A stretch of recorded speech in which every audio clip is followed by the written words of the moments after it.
Le de 6h30 sur Europe 1 est présenté par Alexis Bourdon. Bonjour Alexis. Bonjour à tous. Face à la hausse des prix de l'énergie provoquée par la guerre au Moyen-Orient, le gouvernement annonce un plan de soutien, une aide de 20 centimes par litre de carburant pour les pêcheurs, les agriculteurs, mais aussi les transporteurs routiers.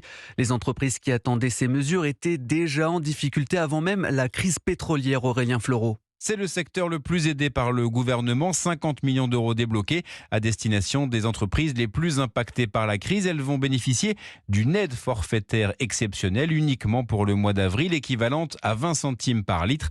Utile évidemment, mais pas forcément la meilleure solution pour Olivier Poncelet, délégué général de l'Union TLF. On avait plutôt appelé à éviter de revenir à une politique du chèque. L'aide annoncée, elle peut sûrement aider des entreprises, ce sera tant mieux pour elles. Mais comment fait-on pour que notre secteur soit plus solide structurellement pour pouvoir absorber ces crises successives? Il était temps, réagit l'OTRE, Organisation des transporteurs routiers européens, mais pas suffisant pour tout régler, avertit son directeur délégué général Jean-Marc Rivera. Les mouvements, les actions qui se mettent en place dans les territoires sont à l'initiative des entreprises. Elles ont dit maintenant ça suffit, il est temps d'exprimer notre inquiétude. Est-ce que cette mesure est de nature à lever les mouvements? Je redoute que non. Je pense qu'elles attendent davantage. Une mesure qui ne concernera donc que le mois d'avril. Nul doute que les transporteurs routiers reviendront rapidement à la table des négociations.